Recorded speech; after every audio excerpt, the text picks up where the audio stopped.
Welcome to Comfort Zone, a podcast all about pushing your hosts, well, outside of their comfort zone. I'm Christopher Lawley, and each week I am joined by two incredible co-hosts, and this week we're all hoping we don't have any more audio sync issues. As always, I'm joined by Matt Birchler. Matt, how are you doing? I'm doing good. I'm putting all of my energy into praying you don't have audio issues this week. We will see. Yeah, I don't know. But we're also joined by Niléane. Niléane, how are you doing? Hello, I'm doing well. Good. Mm-hmm. We have a big show for you all today. If you can't even tell, if you're a video viewer, you might be able to see a little bit of it just right now in my shop. But Yeah, new haircut. yes, haircut. Yep, exactly. That's it. That's the whole show. We're going to talk about my haircut. Can't wait. No. But we have a few tiny topics, and I don't know who put in what, so you guys go.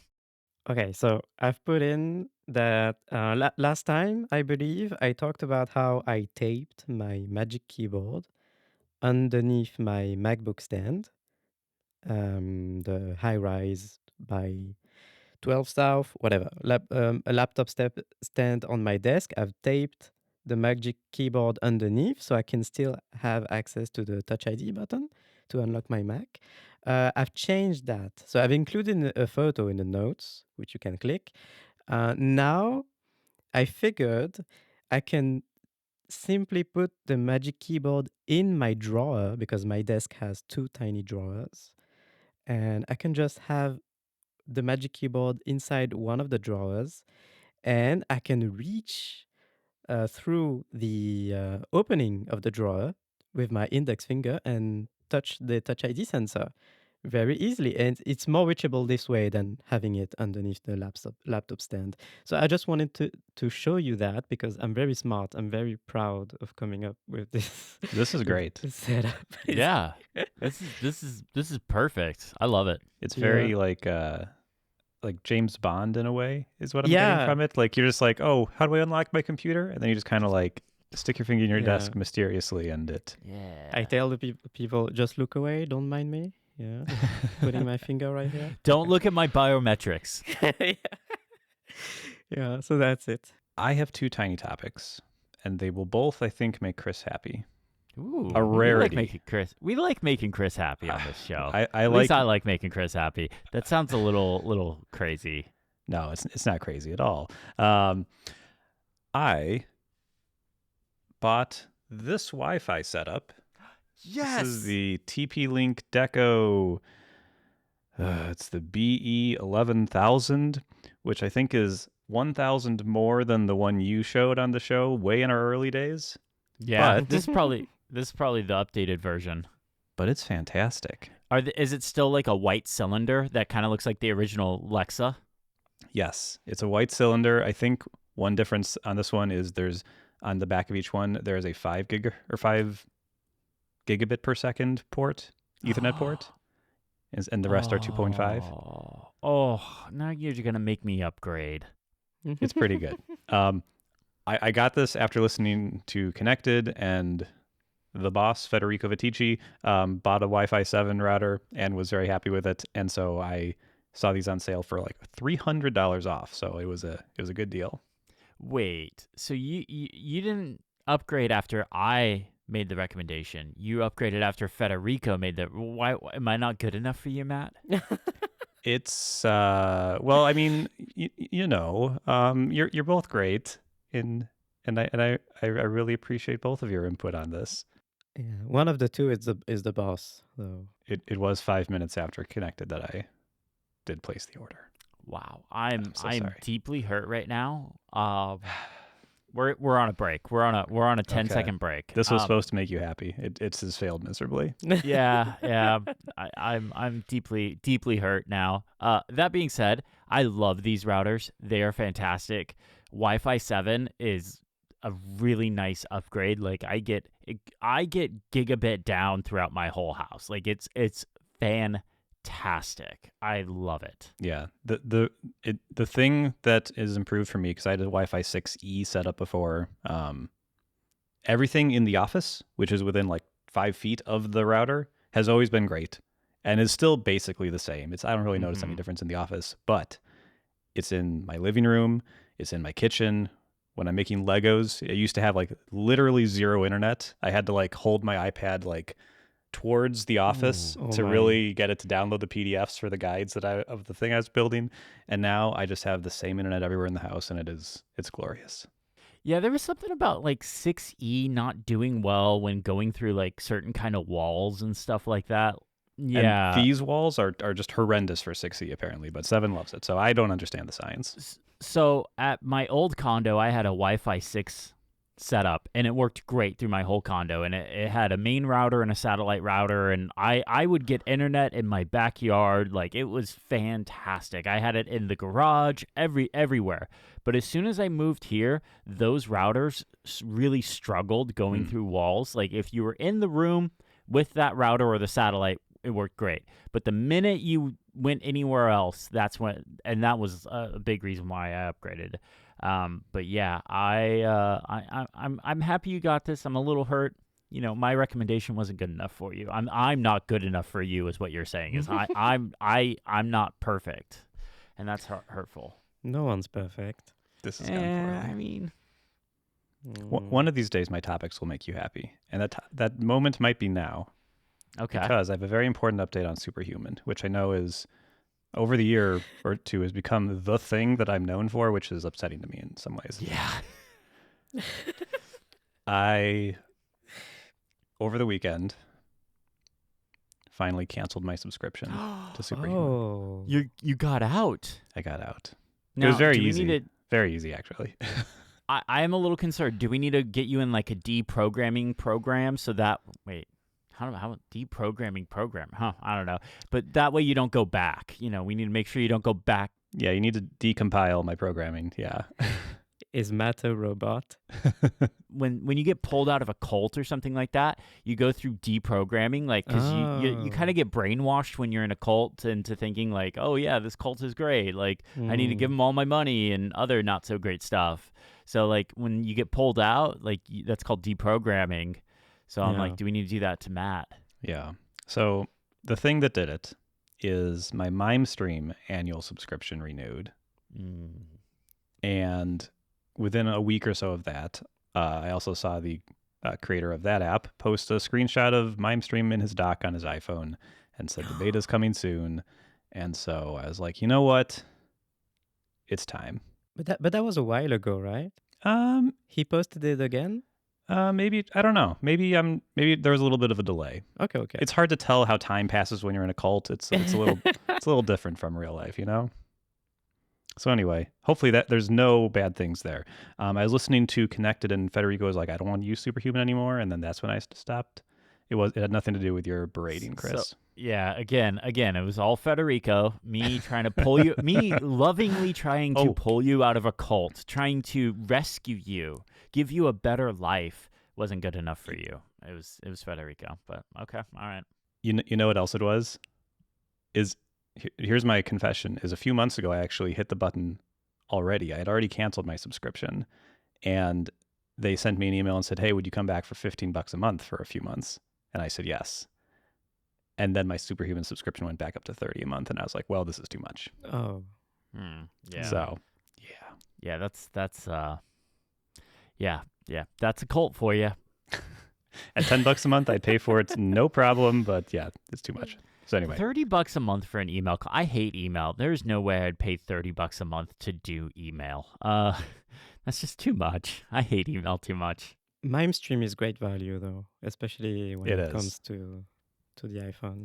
I need it to get IMAP support. I don't have my primary email is not a Google email. I am one of like the 5 people that doesn't actually use Gmail. Yeah. And so I need it to get proper IMAP support. I mean, maybe I should just like give in and go over to the Google business stuff, but I really don't want to. Yeah, the number one reason for nerds like us to use Gmail is that you can just use all the apps. Every app works with Gmail, but yeah. When we get into our challenge, I'll talk a little bit more about kind of like the Google Suite versus everything else. But yeah. Whoa, spoilers. Interesting. Not really. Okay. All right, but let's get into the main show. Matt, you're first up in the dock. We have a plethora of new things for you all. A few weeks ago, I reviewed the iPhone 16e before I even owned it. But now I'm happy to say I do actually own it, and I've been using it for the past week and a half as my phone. Moved my SIM or eSIM over here and everything. Damn. And yeah, You committed. I did commit. It's very, very easy in this eSIM world. I guess it's always been easy, but still easy. Now annoyingly though, like my carrier, I can move my eSIM like a couple of times a year, but after that they charge me $3 every single time. Oh, So really? come iPhone review season, when I'm like jumping between multiple iPhones, I end up having like, you know, 12, 15, 20 something dollars in charges because I'm moving SIMs around. It's just a little Is frustrating. it still a thing that in the US there's no SIM slot on Yes. the iPhone? Yes. There's no SIM Okay. slot at all. That's still a thing. That's wild. I don't think we're ever getting it back.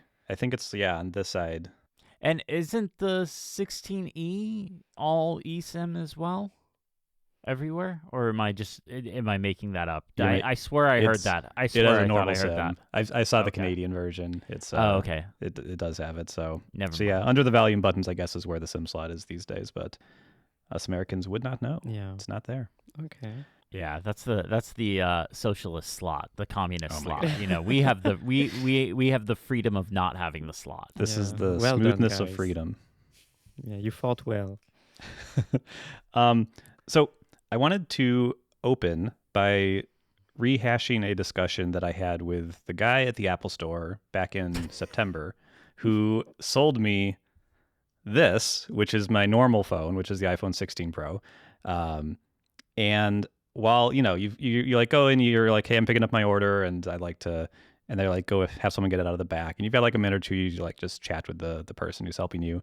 And I like to ask little questions, like just to get a little inside info. What are they seeing? What are the people selling the phone seeing? And I asked, because I was trading in a 15 Pro to get a 16 Pro. And I was like, so I forget exactly what I asked, but it was something about like, what do you see? Like, what are people buying this weekend? The weekend the new phone came out. How many people do trade-ins? I think I asked him like, how many people do trade-ins, or do people just buy the phone? And he told me, and I don't know if this is true everywhere, but I've seen some other metrics that might back this up, that people who buy the Pro phones tend to be more likely to do a trade-in, and they tend to be upgrading newer phones. So they wait less time between updates That than makes people sense. who buy lower end phones. Yeah, I get that. that makes sense. Like if you want to be on the bleeding edge and have all the new features and pay extra for the Pro phone, you're probably going to upgrade, every year, every other year, something like that. Yeah. So yeah, because we were talking about like the cheaper phones, and his basic idea was like they tend not to do trade-ins for them because they wouldn't get that much for their old phone, and their old phone's cheaper and years older, so they don't tend to do it. And I thought that was interesting going to the 16e for a while because I've been, I guess, fortunate enough to be able to do it. I've been a Pro phone owner for many years, 10 years at this point, basically. Like, what's the best phone you can give me? That's the phone I would like, please. And so I haven't had like a regular iPhone since the iPhone 8. Damn. I was one of the few people who bought the iPhone 8 rather than you the didn't iPhone go 10. iPhone 10? It was $1,000. I couldn't afford that. I had the 8 Plus. Yeah, I technically had the 8 Plus in gold. It was great. But so I haven't had like a lower end iPhone for a long time, and I wanted to give it a shot and see how I would do with it, and kind of like how I think this phone works for the sorts of people who don't upgrade on a regular basis. And I thought kind of the idea that people who buy lower end phones tend to buy them less often is a really interesting way to look at like what features would be valuable to them. So the number one thing about this phone that I think is awesome is the battery, which I've never been able to say about the SE phones before. They were horrendous because they were like the newer hardware in the smaller, older form factor. So like the battery was just tiny and it was bad. And nerds like us will take care of the battery, I guess, if we have to. We're not happy about it, but like we can create a charging plan. We'll buy a charging brick. We'll like figure out when we can charge, like when we're on vacation or something. But like my mom doesn't want to do that. My dad doesn't want to do that. My like siblings who don't care as much about phones don't want to do that. And so it was really hard for me to recommend an SE to people, even if they didn't really care about phones and just wanted an iPhone, because the battery was terrible. And you're going to use it for like 3-4 years, 5 years.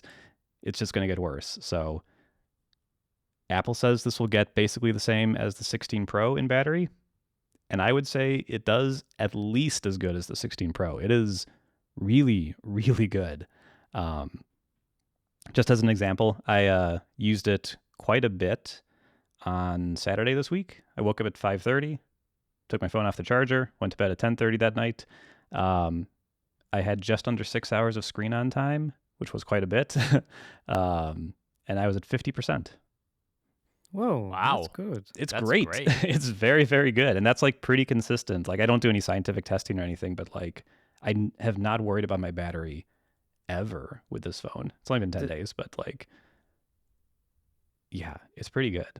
Does it have the feature where you can limit to which part it will charge at most? Like set it to 80%, so it won't charge past 80%. It does, yeah. You can do 80 to 100%, any kind of thing in that range. Okay, I like that feature. I know some people don't like it.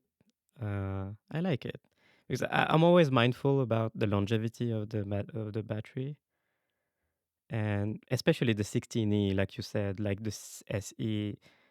People who own this phone will own it for a while, and maybe it's important that they can do that. It's one of the things I really want to see.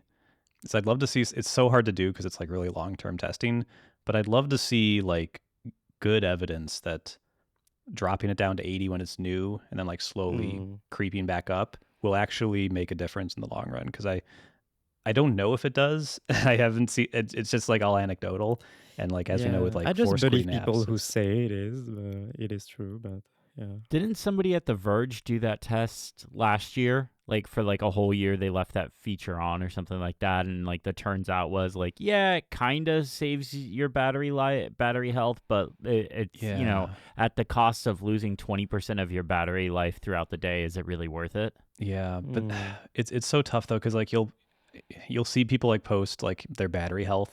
They'll be like, I've used the iPhone whatever for 12 months and now my battery health is at 99%. And someone else is like, well, I've had it the same amount of time and mine's at 89%. And it's like, well, that's a big difference. I don't know what the difference is. How do you use your phones? Depends a lot on if you wireless charge or not as well.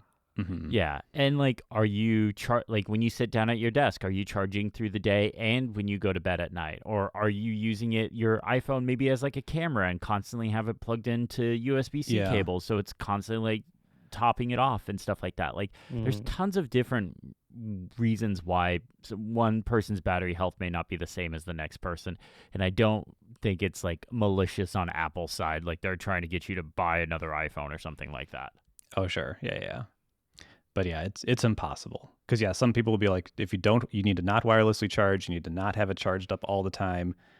I 100% wirelessly charge. Same. Most of the day, my phone is on a charger. Well, it was, now it's not, but it used to be like on a charger. So I was doing all the bad things, wirelessly charging 24/7, and my battery's great. But anyway, long story short, battery on this guy is awesome. So I'm really, really happy with that. So I can, if someone is like, I just need an iPhone, can I get the cheapest one? I could say yes. Nice. On battery alone. Nice. The second thing that is very good is the A18 processor, which I don't have a ton to say about. It's pretty quick. It's pretty great. And that is the current one that is in the current, what iPhone are we on? 16? 16. Yes. Yeah, the regular 16 line. Yeah, so it's the same system on a chip, just with one fewer GPU core than the regular 16, two fewer than the Pro. I did play Call of Duty. I played one round of Call of Duty. Oh, sick, bro. Sick. 360 no scope, bro. Totally did it with touch controls. It's fine. I assume it'll come back to, some games won't perform in the long run, but or compared to the higher end phones, but like, it's so awesome for a phone that you're going to buy and use for 4 to 5 years to have a good processor. Coincidentally, the Nothing 3A phones came out the same week, were announced and came out the same week as this. And I forget what Snapdragon they have in it, but the Geekbench scores, which, take them with a grain of salt, but the Geekbench scores were about a third as quick as the A18, which is about as fast as the iPhone XR. Oh, wow. Dang. For context. Yeah. At least in Geekbench scores. So I think it's really, really nice that if you're going to buy this, you're going to get a good processor. Forget Apple, like Apple Intelligence works on it, but like set that aside. You're just going to have a nice processor. Yeah. But you're going to have a good processor that is really great for years to come. And I think that's pretty good for someone buying the least expensive phone. They're not sacrificing performance. Last two things I'll bring up. The display, super great, super good. Ever so slightly dimmer, especially in HDR, than the normal 16 and 16 Pro, but fine. Really, really high quality OLED screen, so I'm very happy with that on the whole. And the design, I'm mostly happy. This one camera, I love this. I love this one camera look. It looks so clean. It looks so good. It makes me miss the days when we had single camera setups. I like the utility of more cameras, but like it is just like looking at this, like sitting on my desk is just very nice. So I do appreciate that. Although it does have the more sharp corners that I don't miss from the iPhone 12 to 14 generation. Oh, it does. How dare you? I think they were form over function. Nope. Flat edges, baby. Bad Flat form edges. and bad function. Love flat edges. Yeah, but Matt is saying that the corners are sharp, right? Yeah. So if you like the iPhone 12, 13, 14, then this is that same kind of thing. Yeah, okay. Although it's less sharp than the Pro phones, which is what I was used to having. So it is kind of a middle ground between the more beveled. What do we call these? The softer edges of the newer phones. Yeah. So I have one of these as well. Apple sent me a review unit, and I played around with it. I took it out of the box. I did not move my SIM over to it, but played around with it. I like it. It's nice. I love that it has the action button. That's great. Fantastic. Weird that it doesn't have the camera control button because the other iPhones in the 16 line do, but I guess save money. Whatever. But ultimately, like, it's a fine phone, but I think it's $100 too much. Yeah, I see that. I think the interesting thing to me about this phone is I've seen a lot of people wonder, like, will SE buyers go to this because it's more expensive than the last one? I could see people who buy the normal iPhone typically going down to this, actually. I think because when I'm looking at, like, I made a list of things I miss, like I don't like about this phone compared to what I'm used to. And outside of the dynamic island and macro and MagSafe, okay, there's a few things, but like if you just want an iPhone that isn't like the cheap iPhone, which I know some people don't want to get, that looks modern, looks nice, and just has iMessage, has all the apps and stuff that you've already bought over the years, I could see why this would totally work for a ton of people. Like it's really good. It's very, very, I think it's very, very close in quality for a lot of things to the normal iPhone 16. Yeah, I just want to say regarding the price, like in France, it's so expensive. Like the 16E, I was just looking now, it starts at 719 euros. It's so expensive. Like if I said that to my partner who was used to buying iPhones SEs before, Mm-hmm. like they would buy an Android now, I think. Like there's no way they're buying an iPhone now. Not at this price. 700, like 700 euros and plus. That was the price of the regular iPhone before. Yeah. And now you're getting the cheaper version. So yeah, that hurts. Yeah. Not great. So yeah, I wonder how well it'll do. Maybe it'll totally bomb, but I do think it's a easier sell for people to, like, maybe I could save $200 or however many euros the difference is. Instead of buying the normal phone like I would normally do, I could just buy this one, which is most of the way there. Yeah, I don't know. Yeah, right We'll see. now on the French Apple Store, you can get the 15. Apple still sells the 15 at 869 euros. So it's very close. What would you choose between the 15 and the 16E? Yeah. I would take the 16E Really? Yeah. over the 15. Yeah. 15. So 15 is Is it- going to have, Dynamic Island. yeah, and the 15 is also USB-C as well. Yeah. So It like, is you don't have to worry about USB-C. lightning. More colors. It's MagSafe. A14 processor. Mm. So you're 2 generations A14? behind. Wait, in the 15? Yeah, because that was when it was a year behind. 16, A16. A16. A16? Yeah. Yeah, because we're 18 right now. So it would have missed the 17 and stuck with the 16. Yeah, it says A16 Bionic. All right. The only thing you wouldn't get, though, is Apple Intelligence. Yeah, true. You would get a 2x camera. Yeah. Yeah, you'd get that in the 16E because that's just the digital zoom The one. digital zoom, I yeah. hate the 2x camera. Okay. I hate that Apple's like, yeah, it's just as good as a regular optical lens. We're just cropping in. I'm like, no, absolutely not. Well, the No. 15 has a separate camera, so there you go. Oh, it Separate does? 2x. Oh, Yeah. okay. Oh, yeah. Oh, heck yeah. Then well, 15 no, all the way. The other camera's an ultra wide. Is it? Even still, I mean, the ultra wide is useful. Am I losing my mind? Yeah, it's an ultra. It is an ultra wide. Is it ultra wide? So It is. that's what. Yeah, and then the 2x would be the digital one. The digital Oh yeah, zoom, you're right. yeah. Okay. Oh, that's so confusing. Anyway. I mean, yeah, you could get the 15. I mean, it was what, 100 and some euros more expensive though. So like you're spending more to get an older chip, but more modern design. So another camera. So yeah, okay. there's trade-offs either way for sure. I do, Chris, I do agree that if it was $100 less, the price would not be a part of the conversation. It would be a lot more appealing, especially because Niléane isn't the first person I've heard say that, like in Europe. I actually think it was Federico was the first person I heard say that the prices of iPhones in Europe they're just insanely high, and this one is no different, which is a shame. The regular 16, because now I just want to mention it as well, just so people know, the regular 16 is 969 euro. So the cheaper 16, apart from the 16E, so that's only like 256 gigs of storage, Mm-hmm. and that's close to 1,000 euros. And if you want a 16 Pro, now we're talking 1,300, 1,200 euros. Wow. For the normal 16 Pro?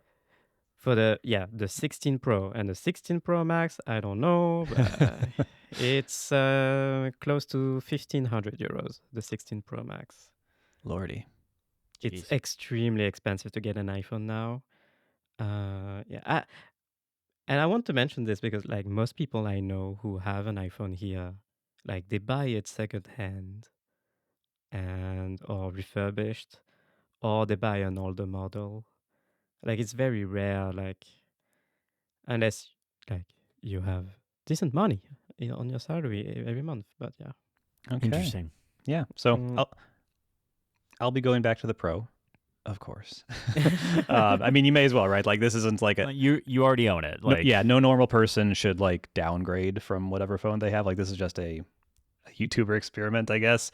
But like, yeah, ProMotion. The dynamic. You have to do an I was wrong.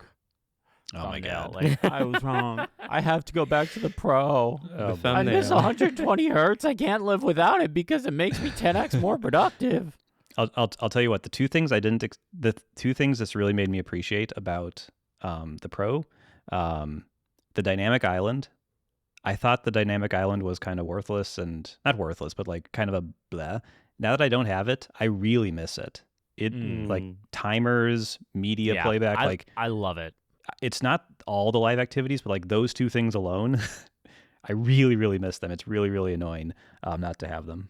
like Apple TV, like it's a quick way to pause something on the Apple TV that too. or like control stuff on HomePods. Like it's really nice. I love the dynamic island. I actually think it's one of the better features. And when they do eventually get rid of the notch, or not the notch, but the pill, I wonder what they'll do with the dynamic island, because to me, like, the dynamic island is essentially the menu bar but for the iPhone. Right? Like, Sure. but anyways. Yeah. And the other thing real quick was the always on display. I really missed that. My screen on time was higher with this phone. And it was because when I would like listen to a podcast with the phone like on my desk or next to me, wherever in the house, I would just keep the screen on because I like seeing the progress and being able to quickly like hit the buttons to skip ahead or whatever. And yeah, without an always on screen, I had to just actually have the screen on. And yeah, so always on, underrated. Love it. Nice. Well, I have a couple of new items for you all as well. Video viewers can see one right here in the frame already, but we will save that for just a minute. I'm going to start first with the new iPad Air. As of recording, we're recording this on Monday. My review just came out this morning, so it's already been out for a few days by the time you're hearing this. This is the M3 iPad Air and the new Magic Keyboard. Literally, the only thing that is different is they took out the M2 chip and put in the M3 chip. Yeah, there's the iPad itself. There's nothing different, and even ships in the same colors. The last 3 iPad updates, so if you count this, the new base iPad, which I don't have one of those. I'll probably just go buy one, but they didn't send me a review unit. And the iPad mini, they've all just been very minor spec updates, which I have kind of found very disappointing. The one thing of note with this iPad Air is there is a new Magic Keyboard, which is an improvement over the original Magic Keyboard, which is what the M2 iPad Air used. What is nice about this Magic Keyboard, this new one, is it works with both the M3 and the M2 iPad Air. So if you already have an M2 iPad Air, this is the only upgrade that I would even consider. What's nice is it has a lot more viewing angles. It goes a lot further back than the original Magic Keyboard. It has function row, has a slightly bigger trackpad, but the trackpad is still, it's not haptic, it's still physical, so it clicks. And it's loud. It's very loud. I don't like that at all, because sometimes I will work in bed and Danielle will be asleep, and that would absolutely wake her up. Like, absolutely beyond a shadow of a doubt. The USB-C port charges just as fast as the USB-C port on the iPad Air now, which is great. I love using the USB-C port on the Magic Keyboard. But this keyboard has some significant compromises, especially compared to the iPad Pro's Magic Keyboard. It's got that rubbery, plasticky material that the original one was made out of that I caused to separate not once but twice on the original one. So I actually had I own 3 of the original Magic Keyboards. I had bought 3 of those, and those things are expensive. Nobody add that up and tell me I've already added it up in my head and I know how much I spent on those. That's ridiculous. This new Magic Keyboard isn't backlit at all. There's no backlighting, which is a bummer. I think that's kind of a shame.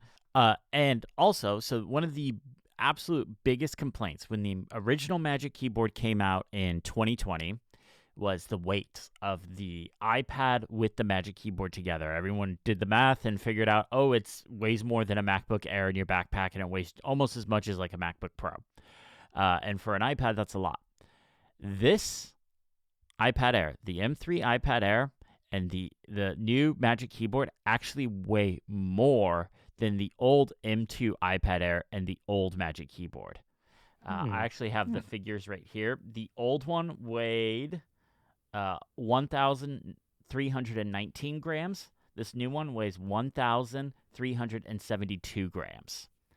And for reference, the M4 iPad Pro, one of the things, the selling points was it's thinner and lighter.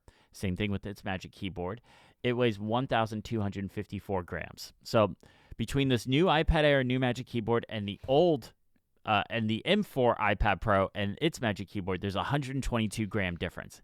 And let me tell you, dear listener, when you are holding them both in your hand, you can absolutely feel that. Like, this is heavy to me. Like, for audio listeners, I am holding the Magic Keyboard and the iPad in one hand. It's beefy. It's heavy.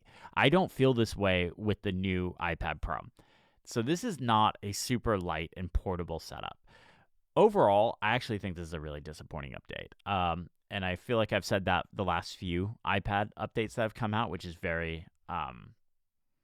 which is a shame, because I love the iPad. But the last few iPad updates haven't been really anything interesting. There hasn't been anything to address the big issues. Like when it came to the iPad mini, some people can still see jelly scrolling, some people can't. This iPad Air still has a very old display, still at 60 hertz. The base iPad still doesn't have a fully laminate display, which I think is one of the biggest upgrades that has ever come to the iPad. Yeah, I've seen a few people who wonder why someone would upgrade from the normal iPad to the iPad Air, and it's the display. The display on the base 100%. iPad is worse than you remember if you haven't used it in a while. I understand that $350 price point is very appealing. That display is not a good display. Yeah. That fully laminate display technology, I don't even remember when it came to the iPad, but that made a huge difference in using the iPad, because now instead of it looking like there's an air gap between the glass and like what you're tapping on, it looks like and feels like you're actually just tapping on an app icon or something like that. And I know that sounds kind of like, oh, who cares, whatever, but like it actually makes a big difference using it. It makes that device feel really special. I should say the base iPad is 410 euros. Jeez. These numbers, I can't keep track of these numbers. But I'm like trying to like convert what that is to dollars in my head, and I'm like, is that close? Is that I don't know. Have Raycast do it. That's 444 American dollars. Yeah, that's a Oh lot. wow, It's that is a lot. $329 US is the price here. Yeah. No, it's $350. Oh, is it The base $350 now? iPad, the base iPad is $350 now. So Okay. remember when the 10th gen iPad came out and it was like $400 and something, and they couldn't get it to that $329 price point that the old base iPad used to be. And then when they refreshed the M4 iPad Pros, one of the things in that announcement was they got the base iPad down to $350. So Gotcha. still not as good as the $329, but hey, it's a $20 difference. Like it's a decent device for somebody like my grandparents they each have one of those base iPads. Yeah, my wife does too. All they do with it is go on Facebook and play solitaire. That's all they do with it. It's fine. Like it's fine. But I think for most people, if you're listening to this podcast, if you're looking for an iPad, you start looking at the iPad Air. Then maybe you might want to go to the Pro if there's a specific feature or something you want, or if you're going to be doing like really heavy creative tasks like video editing or Procreate or something like that, where like it could benefit from that extra RAM. Then maybe you go to the Pro, but yeah, even then it's hard, right? Because the Air has an M3 with 8 gigs of RAM as well. Yeah, that's right. Yeah, so like the only way you would get extra RAM with the iPad Pro too is if you go to a minimum of 1 terabyte of storage is when you get 16 gigs of RAM. So it's an update. I literally the subtitle in my video review is technically it's an update. It's true, but other than Apple had a bunch of M3 chips laying around and they didn't want them to go to waste, and they were probably running out of M2 chips. And so they're like, well, let's just put them in the iPad Air. I can't see why this update exists, because this iPad was just updated 10 months ago. The only time an iPad has ever been refreshed that quickly was the iPad 3 to iPad 4, and it was because the iPad 3 was the first Retina iPad, and that thing got so hot you could cook an egg on the back of that thing. It got ridiculous. I had one. It was uncomfortable to use. And Apple rushed out an update to fix that, but that was a hardware update. They couldn't do anything in software. So after we talk about the MacBook Air, I have a question for you. So spoilers, I haven't said what I was going to talk about. Okay, well, I'll cut this. Okay. No, it's fine. Okay, so the next product I have is the MacBook Air. Whoa! Ooh, what a surprise. Oh. Yeah, so it's been sitting here this whole time for video viewers. That's not an iPad. It is. It's the new 15-inch iPad Pro. That's what I thought. Oh, I wish. I wish. Oh, boy, do I. Anyways, so this is the 15-inch MacBook Air. For video viewers, this is sky blue. I'm going to tilt it because down here it just looks gray. If I tilt it up and hits the light, you can kind of see the blue. Hopefully that comes across in video. Yeah.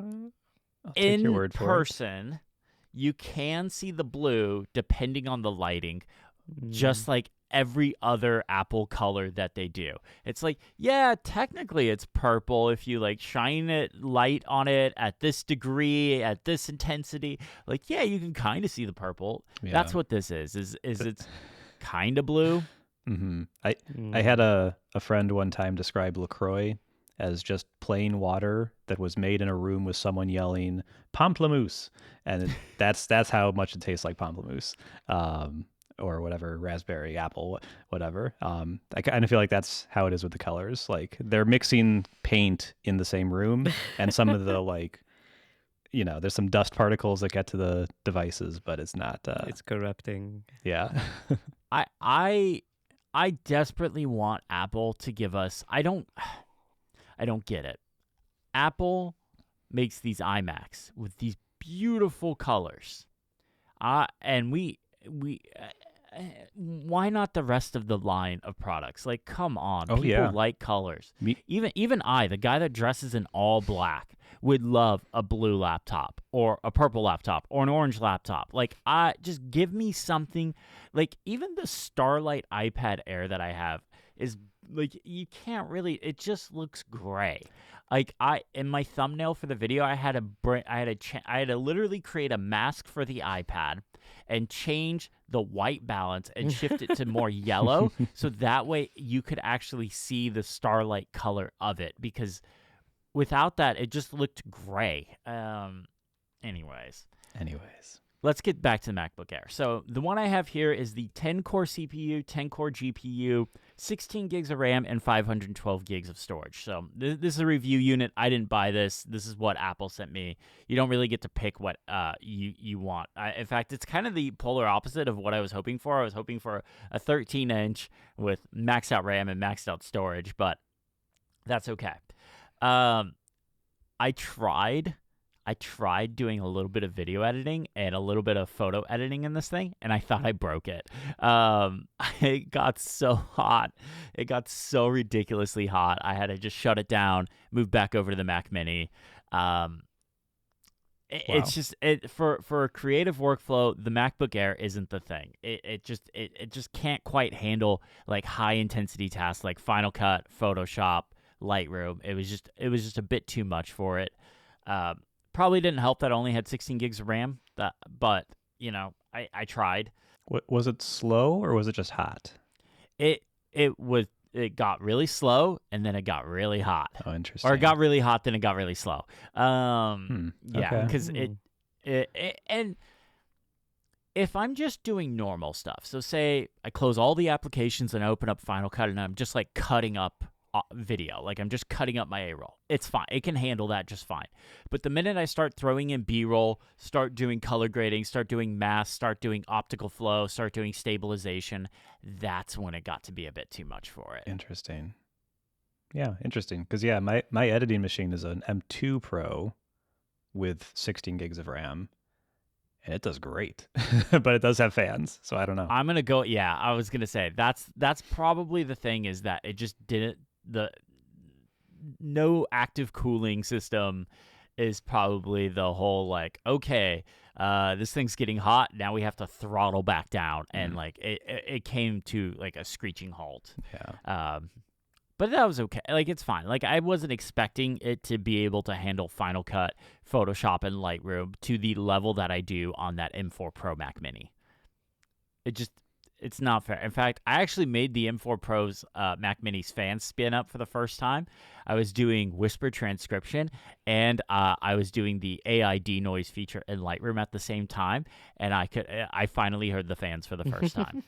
But this MacBook Air, I've been loving it for writing and doing research and stuff like that. I'm working on a few other scripts right now, and I've kind of been writing them here just to play around with it, and it's absolutely perfect for that.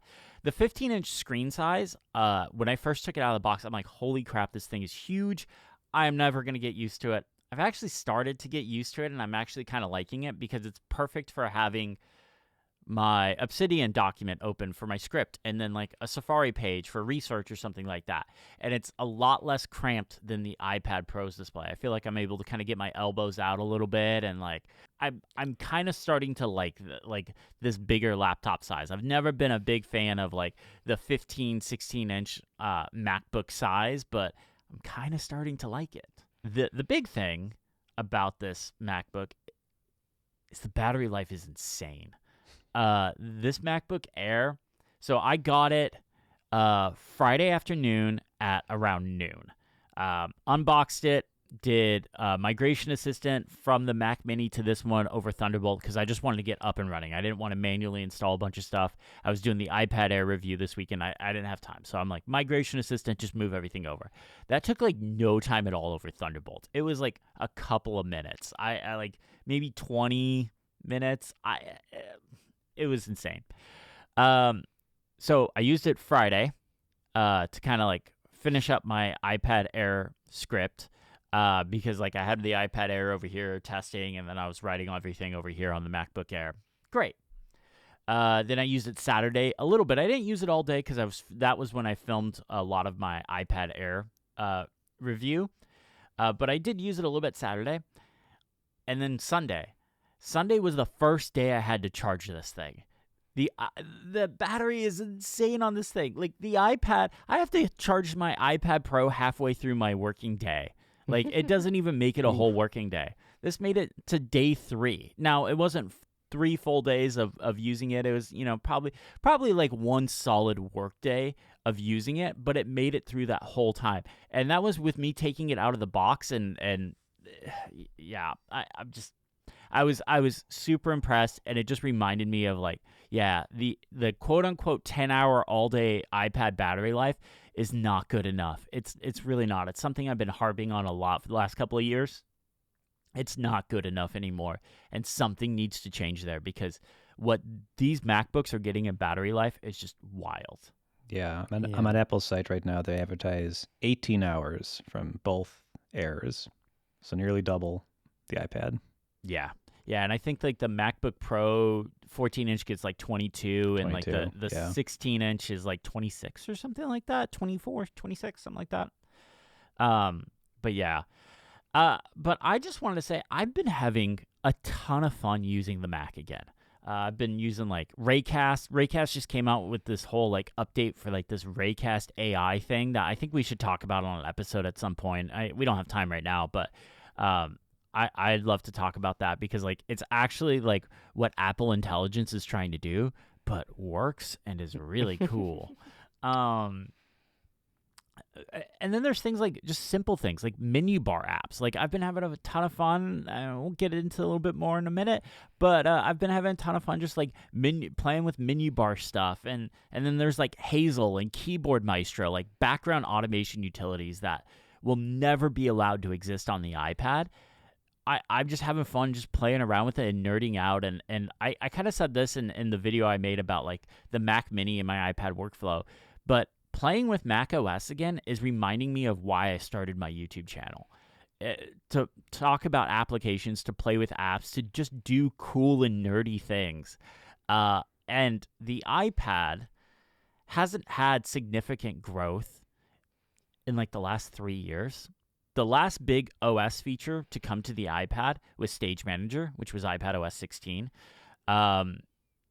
As far as iPad updates go, yeah, the M4 iPad update was cool, but it was kind of just like a step up of what we have. Like there hasn't been anything new and exciting in the iPad hardware realm. It's all just been like updates. There hasn't been anything new in like the last 3 years.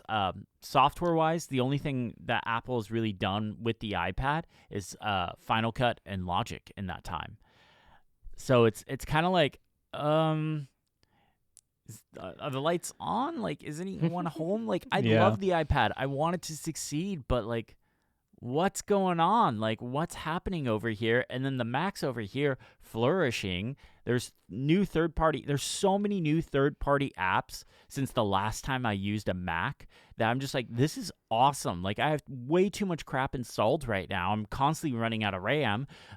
So like, I need to go in and clean that up. But like, I'm just like, this is so much fun. Like, there's so much new stuff over here. And the iPad, like, I couldn't tell you the last big third-party iPad app to come out.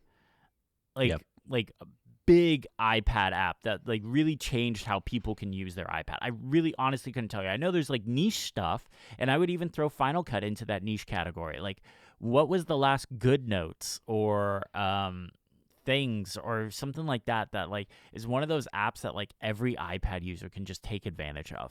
Procreate, something like that. Yeah. I've been biding my time because this is where I want to. So you mentioned no real hardware innovation in the last 3 years or something. 3 years was your number. In the past 3 years, the MacBook Pro has changed 0. The MacBook Air in the past 2.5 years has changed 0, except for that blue color.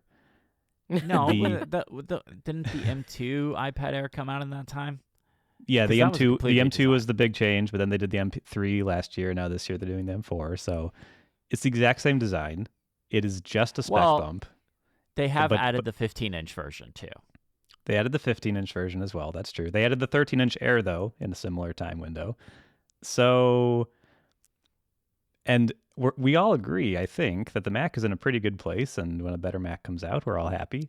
But you have two products there that are pretty boring spec bumps, but you were very positive on the Mac and pretty negative on the Air, on the iPad.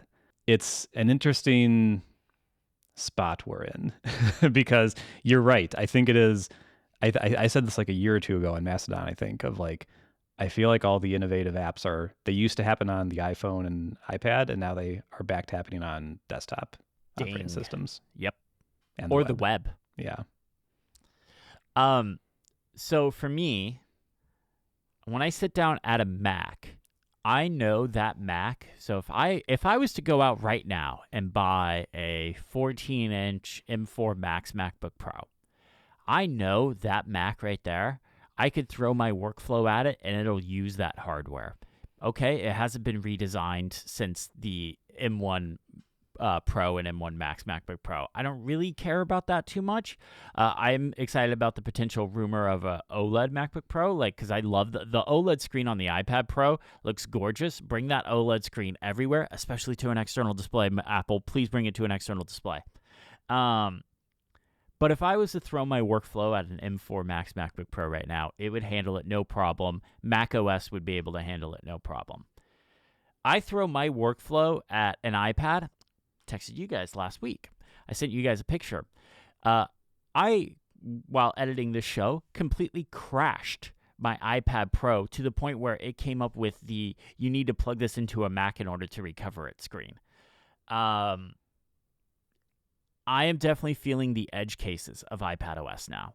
I am feeling the, you guys know the meme of the guy, he's holding the girl's hand, but he's looking back and looking at the other girl? Yes. I'm the guy right now, and the hand that I'm holding is iPad, and Mac is the one that I'm looking at, because I'm like, why can the Mac do all these cool things? And Apple's like, oh, security. We can't allow these apps because of security.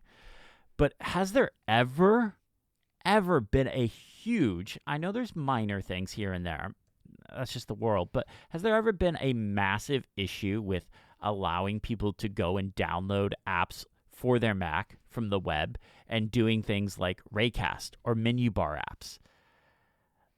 And I am kind of tired of being stuck as like, well, yeah, here's this app that can open up in full screen and perfect example, Final Cut. When I go to export a video on my iPad, I can't do anything else with my iPad. Final Cut just has to stay there and open. Technically in Stage Manager you can open apps on top of it, but I've had Final Cut crash because of that. So like when I go to export a video, I have to leave Final Cut open full screen. On the Mac, I literally just jump over to another space, start working on the thumbnail or description of the video or something like that while it's exporting. And I'm just like, these are the kinds of like paper cuts that are just like, should have been solved years ago, and they're not getting addressed. And I kind of have a feeling, and I don't know anything. I legit do not know anything. I'm not hinting at something. But I kind of have a feeling iPadOS 19 is not going to be the savior that it needs to be. And I am just like, macOS just keeps getting better and better with third-party apps. Like, there's so much cool stuff. Like, Supercharge, Matt. Like, I know you love Supercharge. I've been having so much fun playing around with that. Like, just tweaking macOS to be the exact way I want.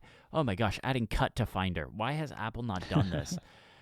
But yeah, that's kind of where I'm coming down. I'm loving this 15-inch MacBook Air. Yes, it's not a massive update. It's just a processor update. Actually, no, I take it back. There is one massive update to the MacBook Air line. It starts at $999 now, and that is where it needs to start. That is good. I mean, I'm sure in Europe that's probably like Niléane's pulling up the 10,000 pricing euros. chart. I know. I saw Right Niléane literally reach. Strap in, boys. It's going to be 1,200 euros. Yeah. Oh, well, I man. can't do anything about that. In freedom Yeah. money, it's $999. But You're I not gotta paying stop making- taxes right away, right? No, you do. You do. You do? But Yeah, it and depends on the state. How does it work? So taxes depend on the state. Yeah. Some states don't have sales tax at all.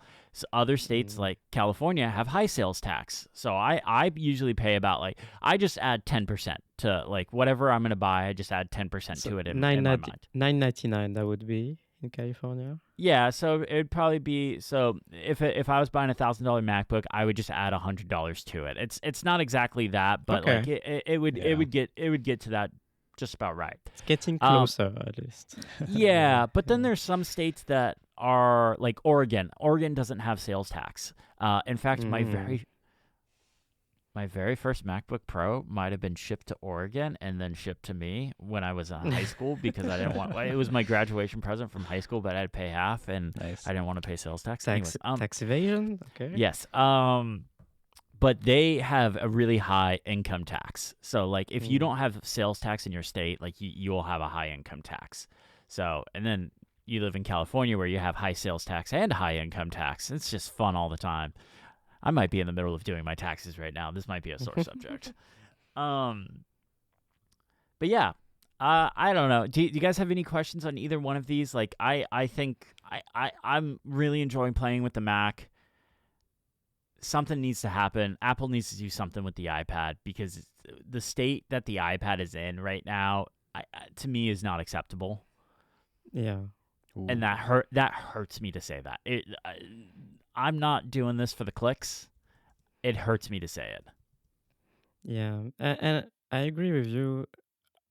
I've said this many times. I used to be iPad first, iPad only even. And I got the M2 MacBook Air when it came out, and living the best life since. I'm not looking back anytime soon. Even now with the M4 coming out and the M5 next or whatever, I don't think I'm upgrading anytime soon. Like this M2 MacBook Air is great. It's going to last. Oh yeah, there's YouTubers I know that are still on like the M1 Pro and M1 Max line of MacBook Pros, and they're like, yeah, my workflow is fine. Like I don't need to upgrade. Like Marquez uses Marquez Brownlee that uses an M1 Max still. Yeah, it's he could buy anything. He's not limited at all. Yeah, he could upgrade every single time. But yeah, iPadOS, man. It all comes down to iPadOS, and just wait for WWDC. This is the year. Here's the thing: I've said that too many last times. 4 or 5 years, too many times. I've said it too many times, and I kind of feel burnt. And this is the year of iPad on the desktop.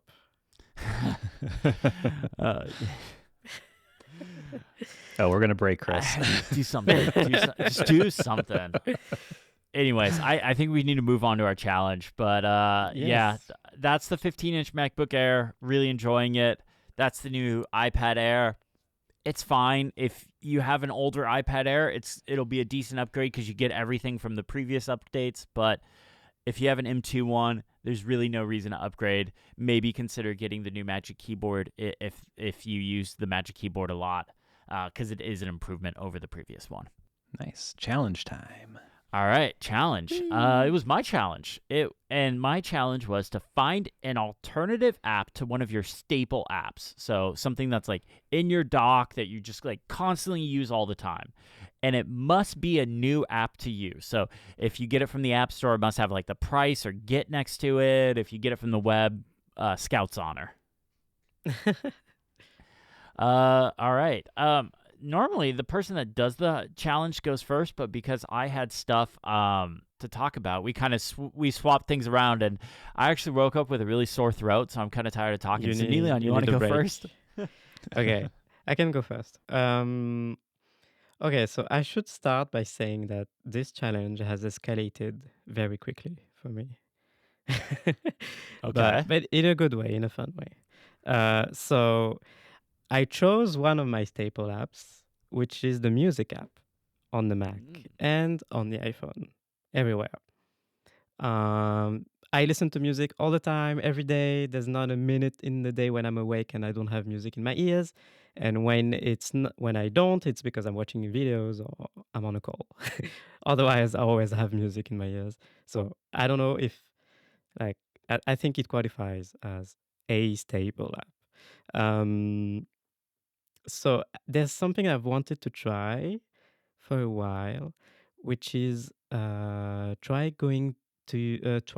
using the app called Doppler. Do you know Doppler? Yes. No. Yeah.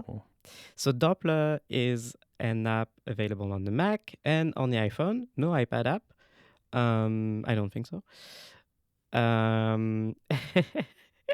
Right, Chris? So anyway, this app is great. Probably, yeah. This app is great. What it does, it's a music player. It's like the tagline is music. The music player for people who buy their music. So the idea is it's an old school app in a way. Like it lets you manage your files, your music files. If you have files sitting in a folder on your Mac, on a server, on a NAS, you can just import it into this app, and it's beautiful. Like it presents your library in a beautiful way, and you can edit the metadata on your files, and it's great. It's also on the iPhone and on the Mac. There's no syncing like at all. Very old school in this way. It's very basic. So you import your library on the Mac, and you have to import it on your iPhone as well. You can work around that by storing your files on a remote server or on a server at home. So it's easy to import music on either device. The app also comes with a utility called Doppler Transfer, which lets you send the music from the Mac to the iPhone app directly, which is really useful. So you can select a bunch of albums in the Mac app and set it over to the iPhone immediately. So that works nice. And the reason why this has escalated quickly is because I've fallen in love with it. And the reason is pretty simple. It is because the way I use the music app usually is I go into the library tab, select an album, and play it from start to finish. That's how I listen to music. Same. I don't listen to yeah, same. Except Coldplay. I don't listen to playlists. Coldplay. I don't listen to playlists, or I don't go into the home tab often, if at all, to discover stuff in this way. I always discover music organically, I want to say, like people mentioning music to me or sharing music with me, or coming across music in movies or on TV. That's how I discover music. I never use the music app to discover music. So yeah, I only go into the library tab. And if you've used Apple Music for any length of time, you know that the music app is both great and terrible at managing your library. Why is it great? Because it's a bit of old school. Like you've got the iTunes roots. It lets you do everything. You can add the albums, edit the metadata. You can import the music you bought, so you can import files and it syncs everywhere. So that's nice. But Apple Music, for years now, and still in the year 2025, will still mess up your library at random just to piss you off. Like every day, I discover duplicates of albums in my library. I posted on Mastodon a few days ago. There are now 9 Encanto soundtrack albums in my music library on Apple Music, and this is driving me insane because this is the main way I listen to music. Is I go into the library and select an album, and now every so often it gets messed up. The way Doppler works is refreshing because I have a collection of music that I've purchased over the years. It's an old collection now. It's now today it's about 100 gigs large. Um, I think it's about 200 albums. Um, in pretty high quality most of the time when I could buy it in high quality. Um, so I imported all of that into Doppler, and it's so good, guys. Nice. It's just like a library that I can scroll through and play It's like an music, iPod. and yeah, yeah.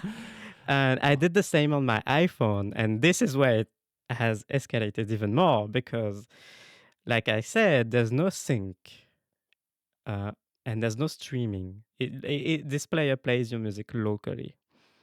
And I must mention Doppler looks very good. Like it's an old school app in like in the way it works, but it's very modern. Like it looks really modern and it looks really nice. It's very pleasing to use on the iPhone as well as the Mac. And on the iPhone, the issue is my iPhone is an iPhone 14 Pro. I've had it for 2 years, but like I've never had to store things on that iPhone. Like which is why when I bought it, it was 100, the lowest tier, the 128 gigs of storage. Yeah, I could not store all of my music library on that iPhone. So this week, I went to the Apple Store and I bought a new iPhone. And All I wanted you to do for the challenge was find a new app. You didn't have to go buy a new iPhone. This was a 32,000 euro challenge. So I bought a new iPhone at the Apple Store this week. I traded in 2 devices to be able to afford this, which is the iPhone 14 Pro in question and an iPad Pro 11-inch. What? How are you going to get your work done now? You can only I get don't real know, work Chris. done on an I don't iPad. know. Wonder.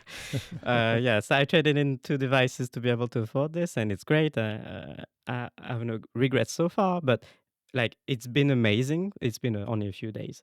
It's been amazing to have my entire music library on my iPhone locally, and I can browse through my library without duplicates, and it works great. And because it's all locally, like it's very fast, and you don't notice it in the daily life when you use the Apple Music app, like the streaming aspect, but also the animations and the fact that everything is taking a little while to load, and even on the 14 Pro, like Doppler, extremely fast, super responsive, and you can on the iPhone as well. You can edit the metadata, etc. It's very nice.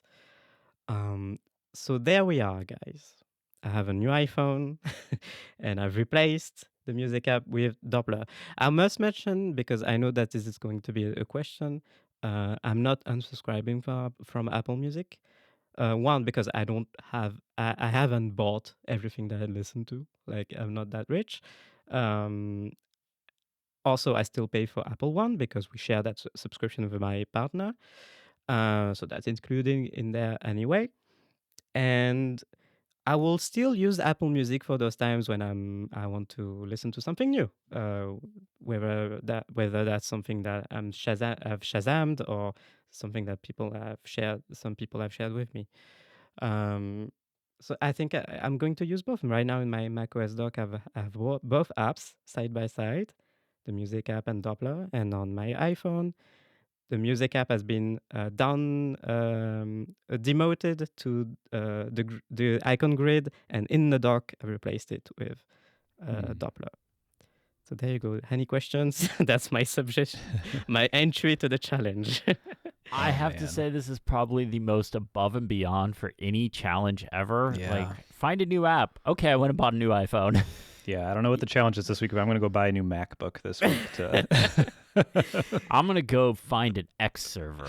Yeah. Oh, man. This has happened because I've fallen in love with it. Like, Nice. I obviously I needed this. Like, this is something that I've been looking for, that I've been wanting.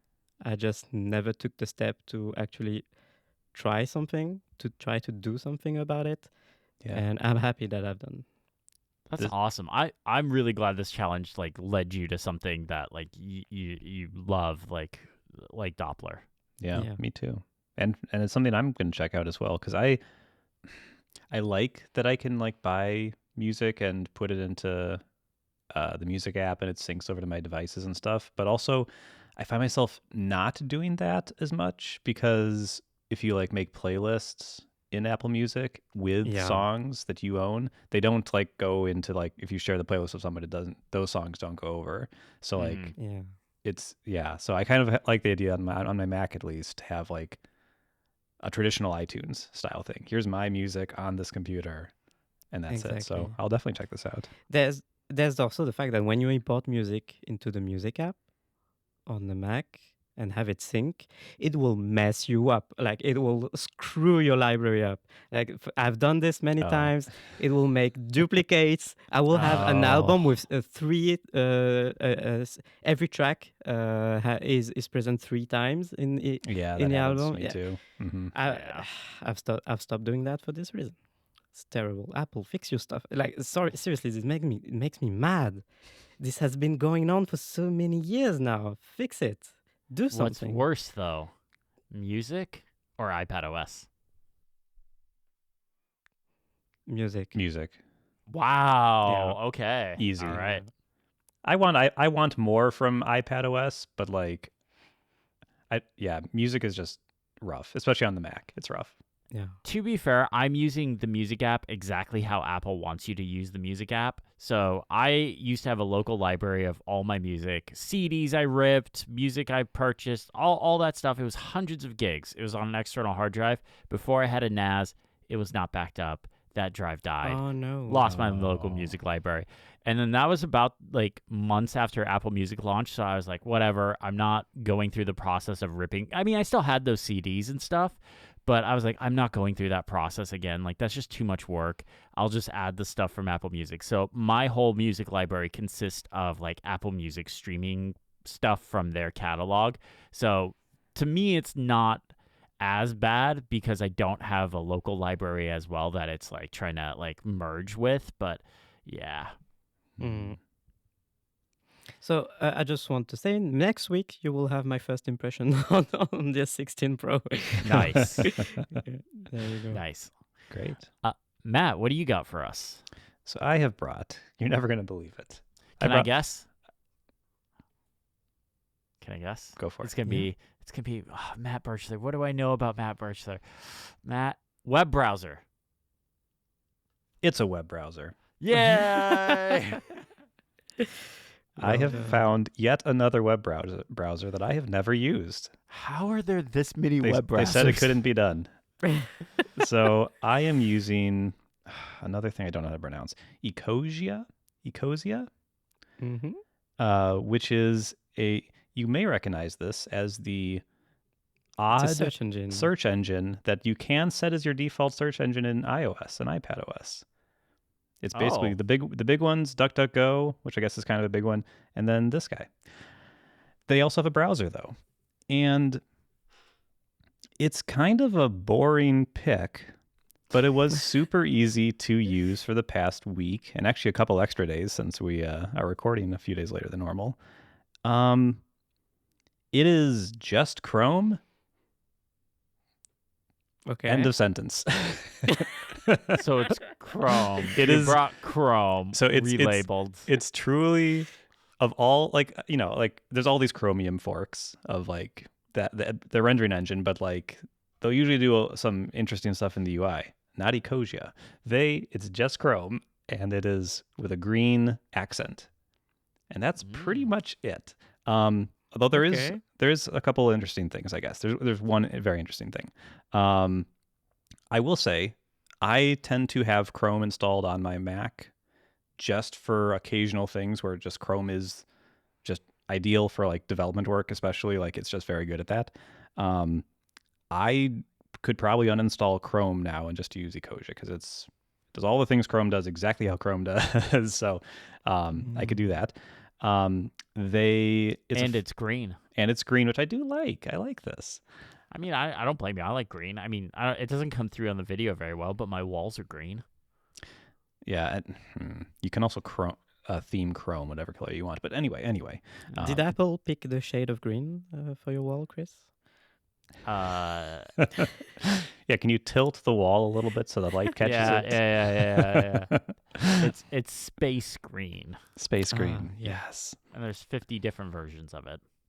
So basically, the way this company seems to work, and I don't really know these guys very well, but basically they have a search engine, which is, and this is going to sound crazy, is just Google.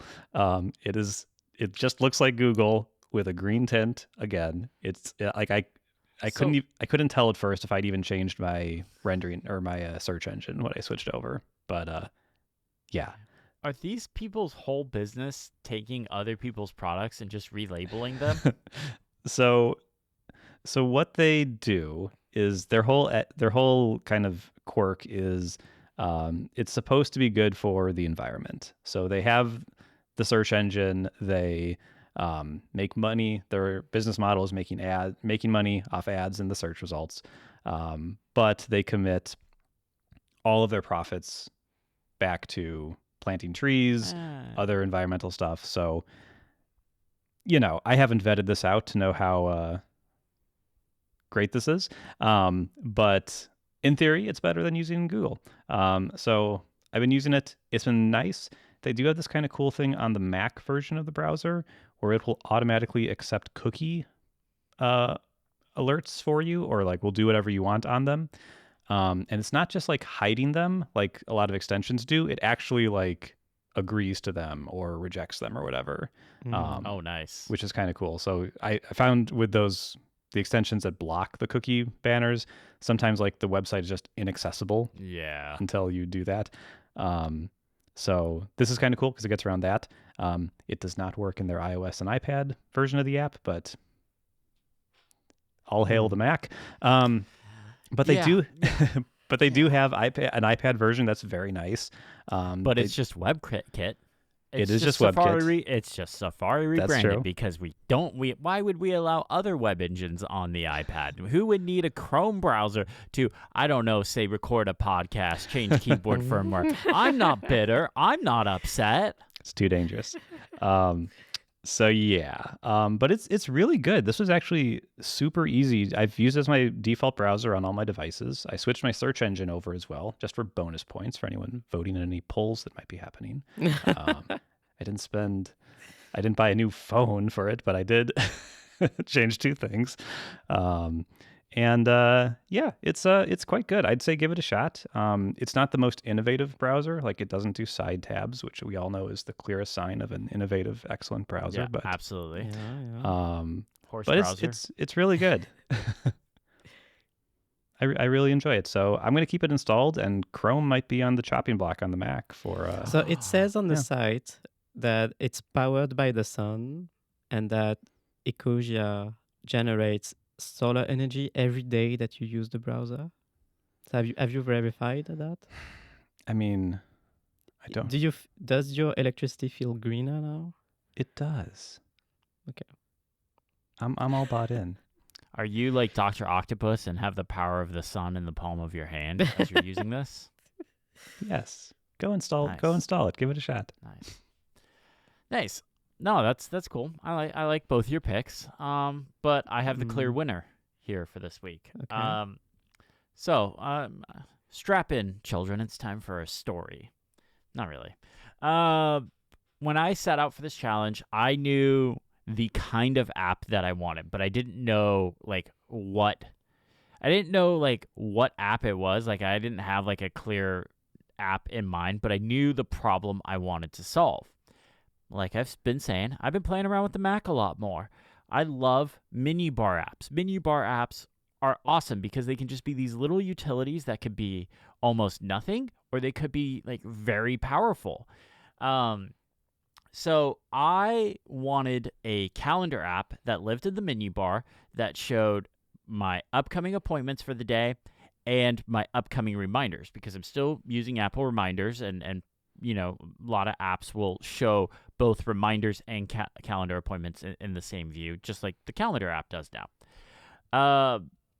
Now, I tried a ton of different calendar apps. I found some that are very, very, very, very, very culty, and I was staying away from those.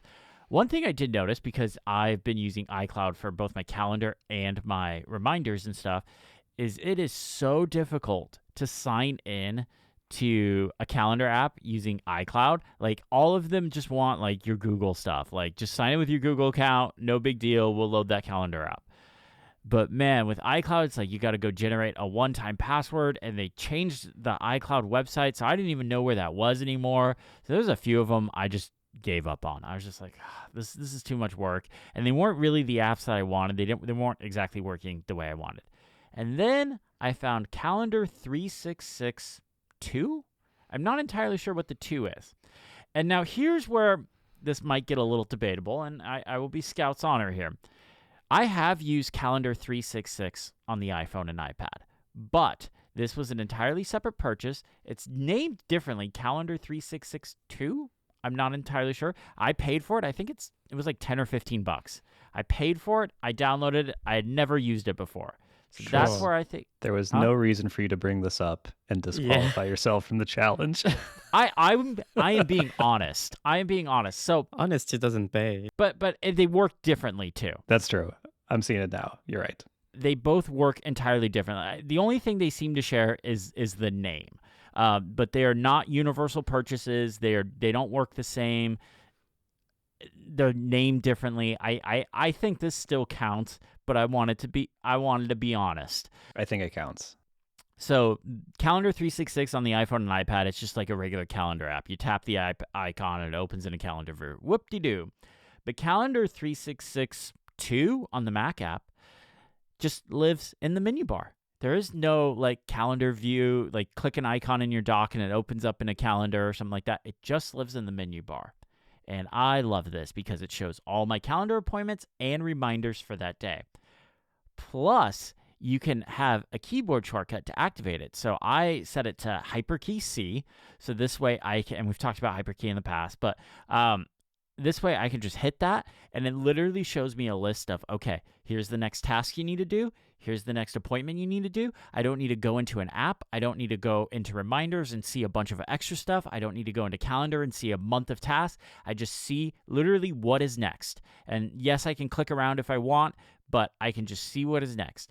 Now, what's really cool is you can go into the settings and limit how much you want to see in that view. So I've set it to 3 days. So I see today and the next 2 days. And that is so if I have something coming up, I can prepare for it. So like, say I'm working on a video and I need to order something for that video. I will look ahead in the next couple of days so I can make sure I have all that stuff needed. Love, love, love the way this works. I love not having to open up the reminders app and like get distracted with it, my ADHD kicking in and get distracted with other stuff. I just hit Hyperkey C and I see a list of everything. Again, this is the kind of thing that will never ever run on the iPad. I would be willing to make a bet that this kind of thing never comes to the iPad in the next 5 years. Like, I just don't see it happening. Yeah. What's interesting about this is that as an old man who's been using the Mac for a long time, this reminds me quite a bit of the original Fantastical. Yes. Which yes. originally was a menu bar only app. Yes, it was. So yeah, this is cool. I'm loving this for just viewing stuff. Like for creating new tasks, I have the reminders plugin for Raycast, so I can just create a new task right from Raycast. I'll still open the reminders app or the calendar app when I'm planning, when I'm like going into the Kanban views and being like, okay, video projects and sponsors and like actual planning. Like I'll open those apps up. But when I'm working through my day, right now I just hit hyperkey C, see what's next up on my list, take care of it. I can mark it done and then move on to the next thing. Like it's so nice just for my brain and my ADHD just to have this little list that pops up, mark something as completed and move on. I have two quick questions. One, when you use the keyboard shortcut to bring it up, can you also mark the task as complete with the keyboard? Or do you have to use the mouse for that? Ooh, that's a good point. That's a good question. I've just been using the mouse. Okay. Because I don't think it auto selects anything. Okay. That's kind of what I guessed, but I was like, ooh, that'd be very nice. That would be really cool. I didn't even think about that. I don't see anything. I'm just kind of like quickly browsing through the settings. I don't see anything in here because it doesn't bring it up. Like when you open up Calendar 366, there's two sections. The top part is a traditional month view, and it has all the dots for like when appointments are on there, and you can click that date and it'll show. And then the bottom view is everything that's happening for that day. So all your tasks, all your appointments and stuff like that. So like I can see, comfort zone on here, iPad Air embargo. Oh, I need to set out the green and blue trash cans tonight. Like that's great. Like that's fantastic. And it just makes it, for my brain, it makes it really easy to stay focused and stay on the stay on task without having to open up a bunch of different apps. Yeah, nice.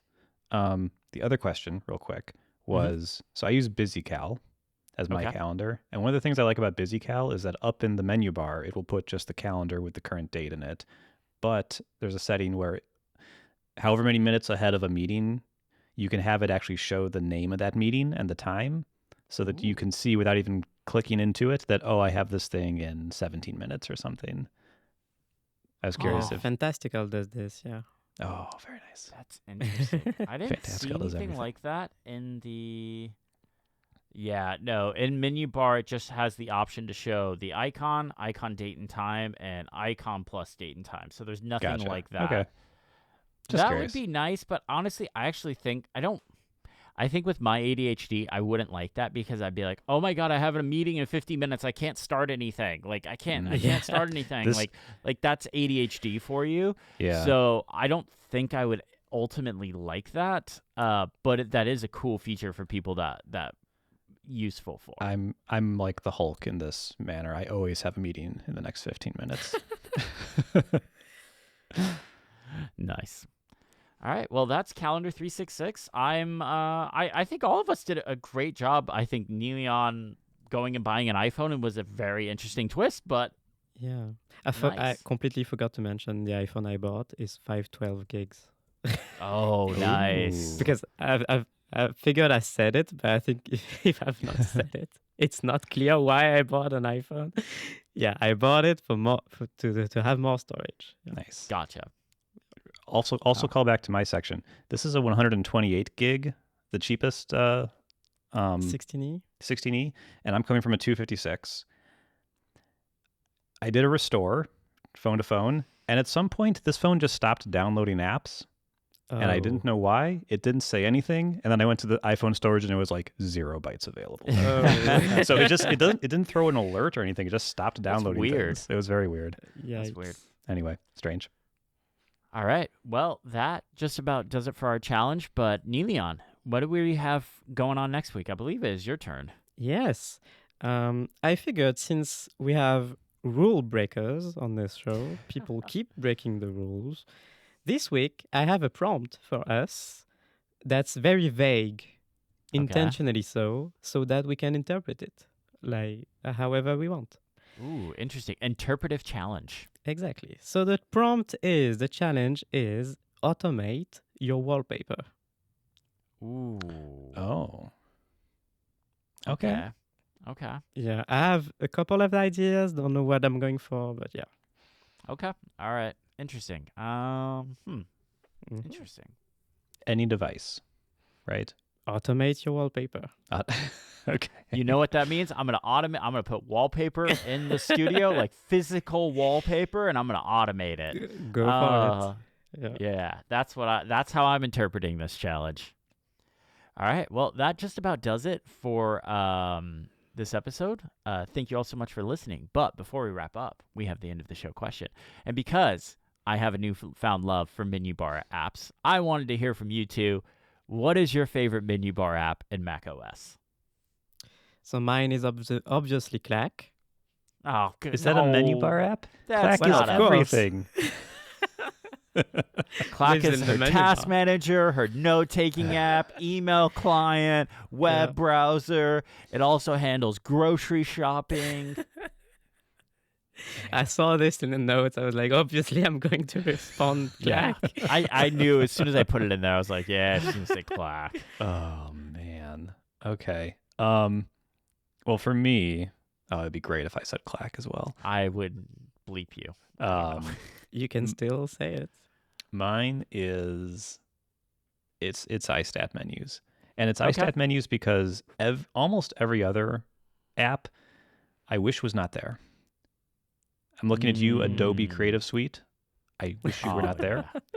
Mm. I'm looking at the macOS camera green icon. I wish you Oh, were yeah. not there. Yeah. And other ones are fine. I've got like 1Password there, but I typically don't use it. A couple other things, but like, yeah, iStat menus is the one that I intentionally want to have there. I actually only have the network traffic visible at all times. The other ones are hidden behind Bartender, but yeah, every once in a while I'll see like 6 megabytes per second down and I'm doing nothing and I want to know what's Oh, you're being using my hacked. bandwidth. Yeah. That's me hacking Well, you. if I'm being hacked. I'm hacking you. Yeah. I've got one and a tip. The tip is, and I think Niléane has mentioned this before. If you use the new Passwords app, you can turn on a menu bar setting, Yeah. and it's great. I've set it up so that I think Supercharge it gives you a feature to use I was going to say. to set a Yes. keyboard shortcut. So I have HyperKey P, so I can just open passwords right there from the keyboard, authenticate with Touch ID on the MacBook Air, or type in my password with one of my fancy keyboards, which I'd much rather do. And boom, there you go. You're in passwords. But my favorite app, because I've been doing a lot of video calls this week, because I've been doing like I have the media briefings and stuff with Apple, is Hand Mirror. Hand Mirror is this little utility that just sits up in the menu bar. You click it, and it just activates your camera, shows you what's going on, shows, you can see, like, does your hair look good? Is there anything in the background? Is the lighting good or something like that? Just really nice utility. Like something like on the iPad, I used to have to open up FaceTime in order to do that. Even if like I was going to do like a Zoom or a WebEx call, I would open up the FaceTime app to like make sure everything looked good. Photo And booth. like, I was going to say, I used to do that with Photo Booth. yeah, okay, yeah, there you go, yeah. Yeah, but now there's like this little utility that just lives in the menu bar. Click it, boom, looks good. Great. Move I use on. Hand Mirror as well every day. It's Yeah. great. Yeah, it's fantastic.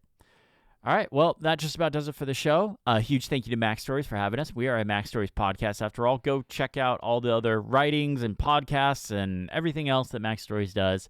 Matt, Niléane, you guys have anything you want to promote this week? Not sure yet. I redesigned my website. Ooh, Check out it the does redesign. look Oh, good. he did. Yeah, new app Yeah, on the block. It looks good. He's added like animations and everything. Like Yeah. he bougie. He's a bougie web developer. I love the purple fav icon. Yeah. Thank you. You've I- not noticed it? No one said anything, but I've always hated my favicon, so Okay. Those are so hard to design. It's so hard. because they're so small. They're Yes. so bad. I've always wanted to put a B in there, and it always looked bad. And I was just like, what if no B? Looks better. So. B is Bloomberg. Oh, jeez. Yeah. All right. Well, thank you all so much for listening. Have a great day.